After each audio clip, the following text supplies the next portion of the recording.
Hello and welcome back to another video. It's still February 9th. It is now about 1:33. I just got off the phone with the bank again.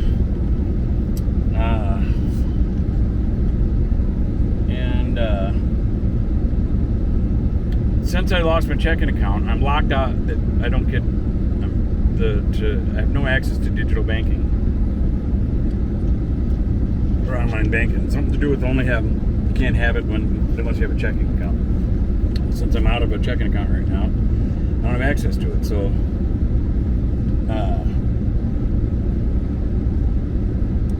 the help I got to I couldn't transfer it to that checking account because that checking account don't exist no more that I've had for almost 40 years. And I'm proud to say that I've had that for almost 40 years because not a lot of people, can say they've had a checking account for 40 years. Everybody has their struggles now. I mean, there's people out there. I'm sure there's lots of people out there. I'm sure I'm not, I'm sure it's not that minority. But, it kind of shows that I haven't just totally screwed off in my life, or whatever. So, anyway, I'm getting sidetracked again like I always do. The card was activated the day we activated it, and I changed put in a new PIN code and stuff, do the PIN code and stuff. It was activated. Then somebody, they don't know who, they can't figure it out. They've been working on it at the bank. Somebody, the same day after it was all activated and a new PIN code was set, somebody went in and deactivated it, closed it out again.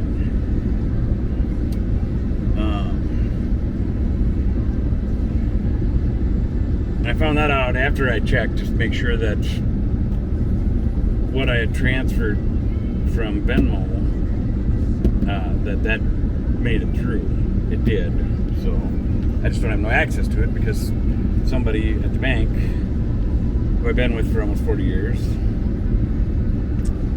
canceled the card that somebody else had activated for me, and it was set up to be where I could have went to the ATM to at least withdraw cash so I could get gas or whatever, at least that way until I get it straight because I owe $55 in the hole is how they shut down the account, which I had been in touch with them and I was supposed to have until the 15th of January, and when the card I got wouldn't activate, and I called them on the 2nd. They said the account had already been erased and gone, and there's nothing they could do about it. And I said, well, I talked to Maggie on this date at this time because I take notes with everybody I talk to, so in case it became a problem, I could say verify it, And my mom taught me to do that throughout my life, to always ask whoever's name you're dealing with, and if they have an ID number or whatever, and write down the date and time you talk to them and all that stuff. So my mom put that in me. So at least they're able to call, or else they know, oh yes, Maggie does work for us, blah, blah, blah, blah, so they know that I'm not just, trying to pull somebody's leg or something. Well, anyway, does that work? So long story short, I can either wait another week or so before I get a card in the mail, which I have to drive and check each time it's coming, which is burning me fuel because I don't know which day it's showing up there.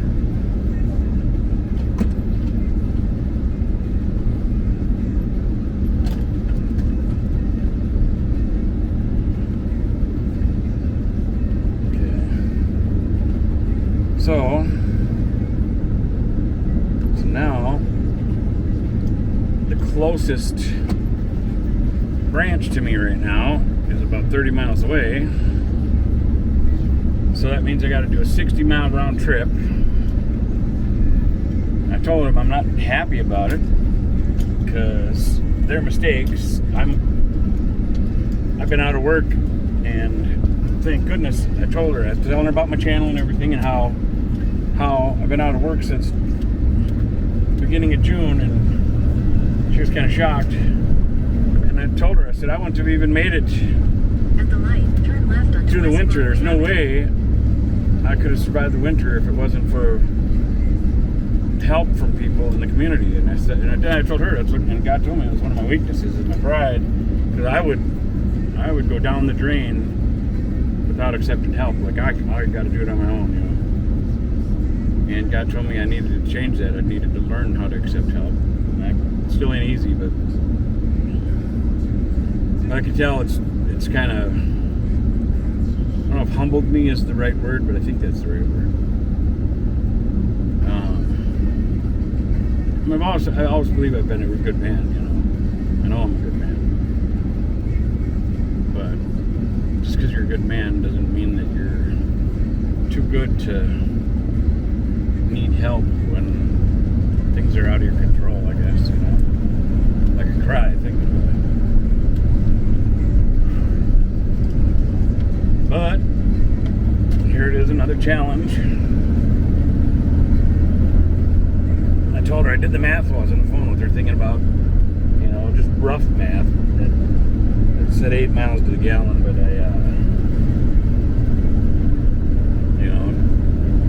60 miles round trip, that's at least 6 gallons of gas. So we're looking at about $20 in gas. Got 6 gallons or whatever, 3 times, 18, so we're looking at close to $20. When I was working, $20 didn't phase me at all, because I was making decent money when I was at the foundry. But when you're trying to survive, I was like, well, I got enough gas to make it there, But their mistakes are costing me more money, which I wouldn't. Before I went, I'd just blow it off like, oh, I gotta go do this, But when you're really struggling and every penny counts, that's tough stuff, But you gotta just kind of roll with it and not let it beat you up and tear you down, So here I am. Because my life is already kind of stressful from all this. Hurry, get by me, truck. He's trying to hurry. It goes in one lane.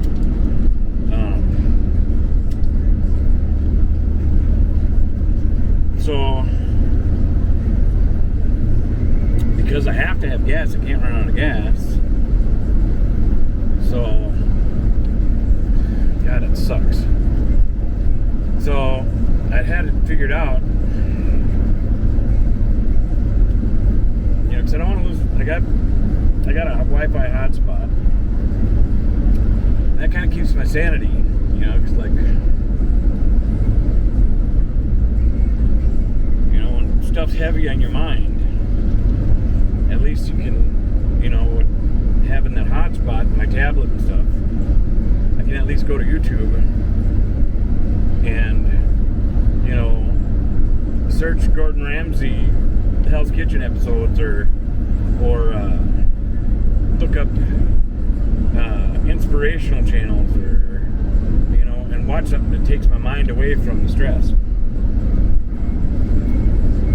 If you don't have that, then it's easier to get caught in the loop, the rabbit hole of the mind, I guess, thinking about your problems and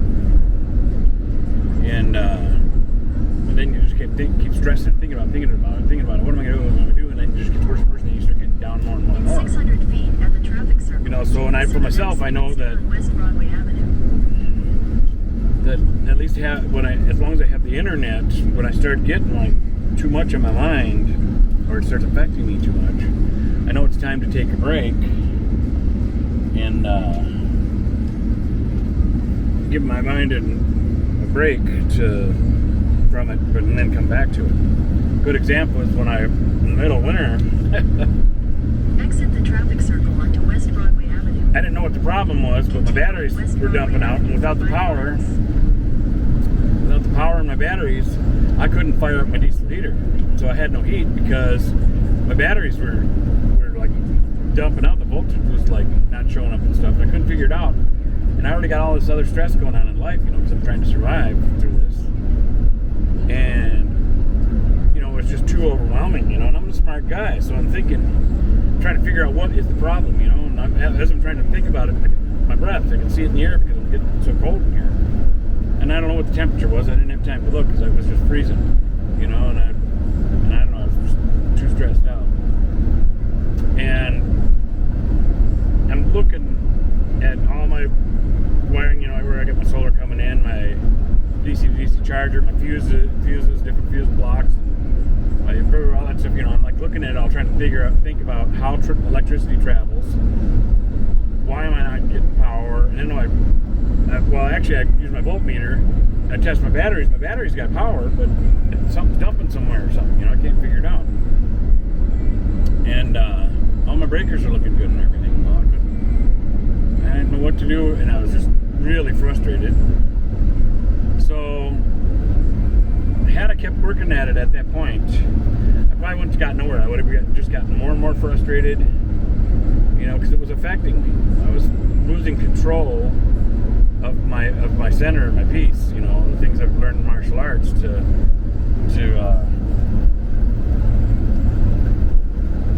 be centered and be at peace and not let things affect you.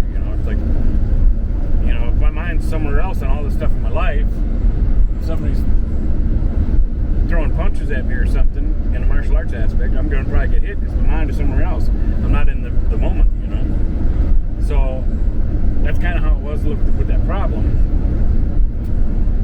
And so I took a break. I ran the engine, which was burning more fuel, but at least I could get heat going. Got it warmed up, got under the blankets, and I ended up watching a Hell's Kitchen episode with Gordon Ramsay because I knew, if I focused my mind on learning how cooking or something, it would get my mind somewhere else. And it did. It calmed me down. After I got calmed down, then my mind was overloading. Then I went back to it, got my voltmeter out, and started checking different stuff in different lines, and found out that it was one of my breakers. Even though the breaker didn't kick, it had fried inside the breaker. So then I had to come up with a way to make my own bypass, but I'm smart enough with electronics that I made a double bypass. And I don't need to get into all that right now of what I did, but my point was that knowing myself well enough, just knowing that having the internet access to be able to watch something to bring my mind somewhere else helped a lot. So I know that's important to me. I know I'll survive without it, but I know that I can use it as a tool when I'm getting overwhelmed, And if I didn't have that at the time, then I would have been stuck in my thoughts and had to try to think of a way to get my mind on something else or something for a while or something. I don't know. Just easier to do it watching a video for me. So anyway, nope, there's that word.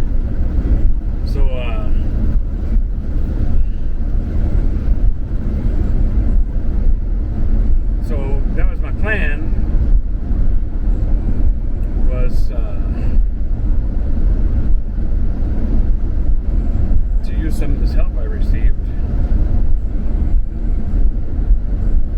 to pay my hotspot bill. And so I got internet access with me. And I basically used the hotspot for just for that, because I'd burn up the data if I uploaded my videos. If I did all my YouTube, the Rumble uploading, I'd burn up the data on that. So that's why I go to the library.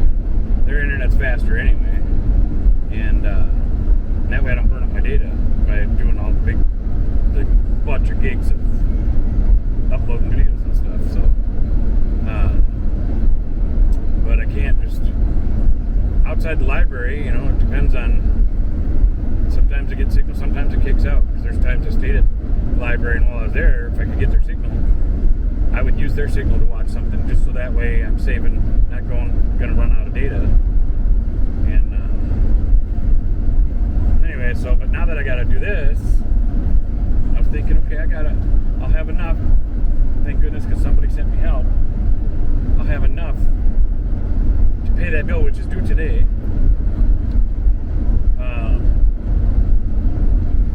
And I'd only have a couple dollars left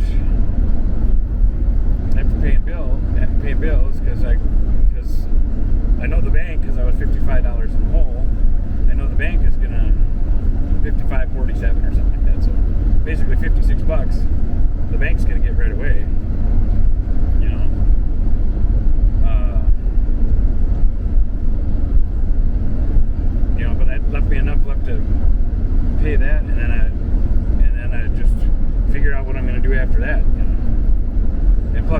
having the internet, I always have my phone, my Wi-Fi to link with that thing.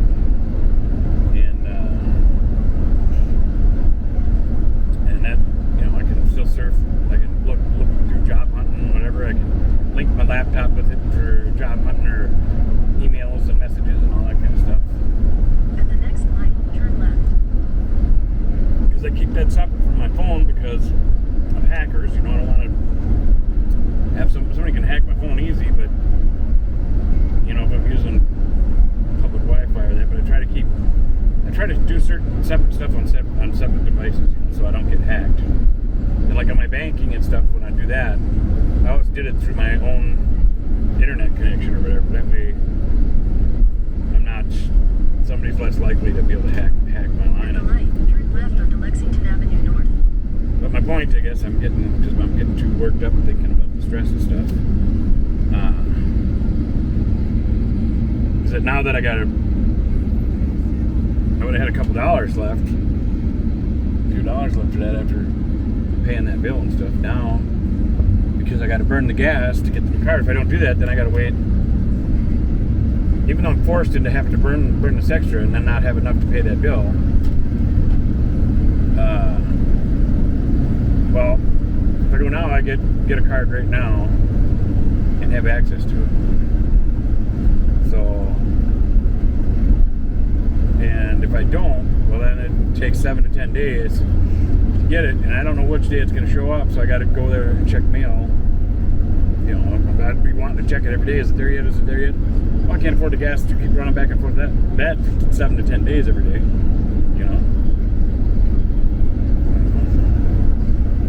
So, and if I look at the positive side of it, here we go. I get to have another journey, a road trip, rather than being stuck staying in the same Walmart parking lot for 8 months.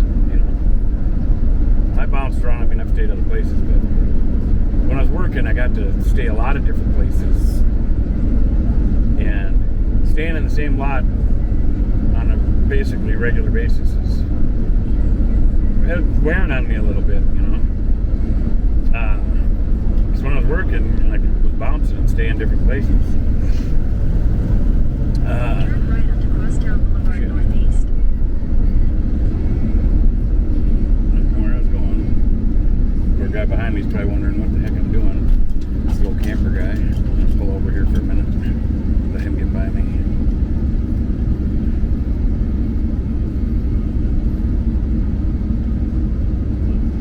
There you go. Fast cars.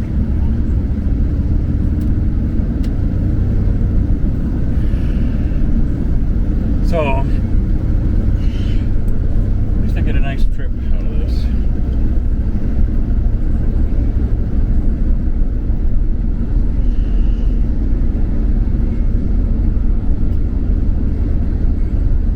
And I chose Coon Rapids one because this is more country road driving and scenery and stuff.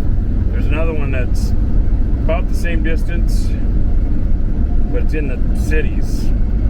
And then it's all rush hour traffic and not good element and stuff.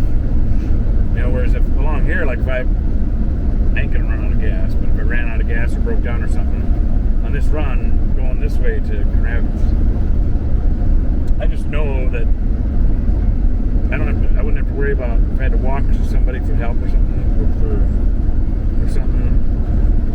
The whole environment's better. I got a better chance of good people, good help, and all that kind of stuff. There's a green little VW. It's look to me. Whereas going into the cities, if I got a problem with that, I'm more apt to have somebody break into my camper or something, just because I know the different parts of town. I used to always think I was going to be a city boy, but then after getting out of the cities a bit, I don't want to be a city boy anymore. I like it being a little more relaxed out in the cities. All the craziness.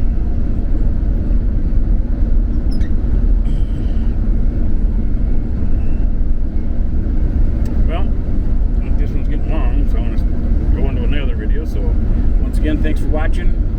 God bless you, and we'll see you on the next one.